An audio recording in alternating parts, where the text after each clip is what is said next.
जी बिस्मिल्लाहिर्रहमानिर्रहीम। अस्सलाम वालेकुम प्यारे बच्चों। मैं आपकी उर्दू की टीचर हूँ। जैसा कि मैंने पार्ट 1 में आपको बताया था कि 3 सवाल के जो चैप्टर हम लोग सबक पढ़ रहे थे, 3 सवाल उसके बारे में, यानी कि बादशाह के बारे में मैंने जो आपको चैप्टर पढ़ाया है, बताया है कि उसके ज़हन में कैसे ख़यालात उभर रहे थे। तो वो यानी कि जो सवाल उसके ज़हन में उठे थे उसके बारे में उसने कैसे, यानी कि वो का जवाब तलाश किया। ठीक है। अब उसी चैप्टर के हिसाब से हम लोग इसकी मश्क करेंगे, यानी कि इसके सवाल जवाब करेंगे। इसके सवाल जवाब में पहले सवाल है, बादशाह के ज़हन में क्या ख्याल आया। ठीक है। हम इसका ये है कि ये देखें, बादशाह के ज़हन में क्या ख्याल आया। बादशाह के ज़हन में ख्याल आया कि अगर उसे 3 चीज़ें मालूम हो जाएं तो उसे कभी भी शिकस्त का मुंह देखना ना पड़े, और जिस काम में एक दफ़ा हाथ डाल दे हस्बे ख्वाहिश अंजाम पजीर हो जाए। ठीक है। दूसरे सवाल में क्या है, अपने सवालों का जवाब हासिल करने के लिए बादशाह ने क्या तरीका अख्तियार किया। इस गर्ज के लिए उसने मुल्क भर में मनादी करा दी कि जो कोई इसके सवालों का जवाब सही जवाब देगा इसका मुंह मोतियों से भर दिया जाएगा और मुंह मांगा इनाम पाएगा। इसी का तीसरा क्वेश्चन है, पहले सवाल के जवाब में फाजिलों ने किस किस्म के ख्यालात का इजहार किया। ठीक है। अब यानी कि जो आलिम फाजिल थे उन्होंने किस किस्म के ख्यालात का इजहार किया, यानी कि स्टेप वाइज जो आते रहे, यानी कि एक आया दूसरा आया, आलिम और फाजिल जो उसने अपने सवालों के जवाब के लिए बुलवाए हुए थे कि वो किस किस्म के उन्होंने जवाब दिए। ठीक है। अब क्या था, ये राय ज़ाहिर है कि किसी काम के लिए मौजू वक्त मालूम करना अकेले इंसान के लिए अगर मुश्किल नहीं तो नामुमकिन ज़रूर है। इसलिए बादशाह सलामत को चाहिए कि वो इस गर्ज के लिए आलमों की एक मजलिस मुकर्रर करके और इनकी मुतफ़क्का राय पर अमल करें।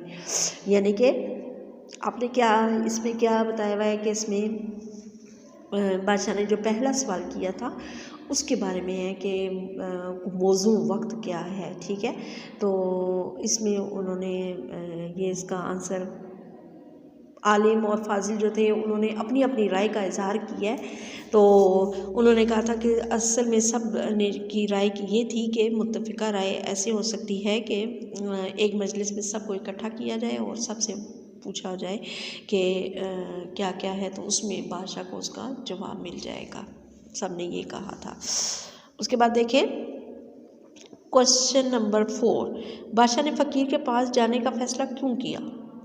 बादशाह ने फ़कीर के पास जाने का फ़ैसला, जब उल्मा और फजला से खातिर ख्वाह जवाबात ना मिल सके तो एक दिन बादशाह ने एक फ़कीर के पास जो अपनी रियासत और बुज़ुर्गी के सबब मुल्क भर में मशहूर था, चुनांचे बादशाह ने अपना भेस बदल कर इस फ़कीर की झोंपड़ी की तरफ रवाना हो गया। ठीक है।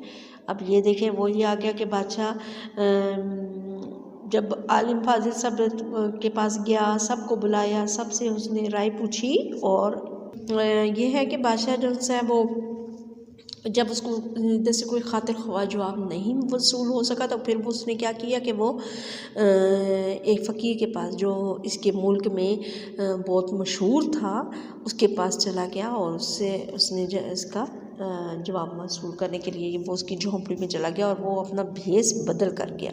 ठीक है। अपना भेस बदल कर झोंपड़ी की तरफ रवाना हो गया।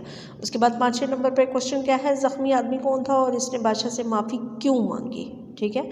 ज़ख्मी आदमी दुश्मन था बादशाह का, वो दुश्मन जिसके भाई को कत्ल करवा कर आपने उसकी जायदाद पर कब्ज़ा कर लिया था। ज़ख्मी ने अपने भाई के खून का इंतकाम लेने की कसम ले रखी थी और आपको कत्ल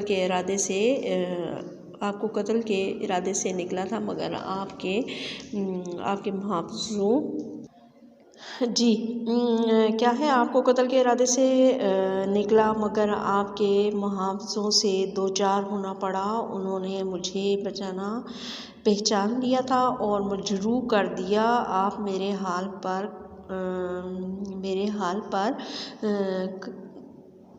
रहम करके मरहम पट्टी तय करते तो मौत यकीनी थी। इस सूरत में उसने बादशाह से माफ़ी मांगी। ठीक है। इस सूरत में उसने जी, उन्होंने कहा है कि आप मेरे हाल पर रहम ना करके मरहम पट्टी ना करते तो मौत यकीनी थी। इस सूरत में उसने बादशाह से माफ़ी मांगी। ठीक है, ये आप लोगों का है क्वेश्चन आंसर आप लोगों के हो गए हैं। आप लोगों ने नीट एंड क्लीन करना है काम। और इसके साथ मैं आपको बताती हूँ कि आप लोगों ने जो आप लोगों के पीछे मायने दिए गए हैं वो साथ साथ आप लोगों ने याद भी करने हैं और करना भी है, काम भी करना है। ठीक है, इसके साथ ये देखें अल्फाज जुमले साथ ही बता दिए गए हैं कि आपकी बुक में भी अल्फाज जुमले बताए हैं। ये देखें, मज़ा ज़हरा को अपने जुमलों में इस्तेमाल कीजिए।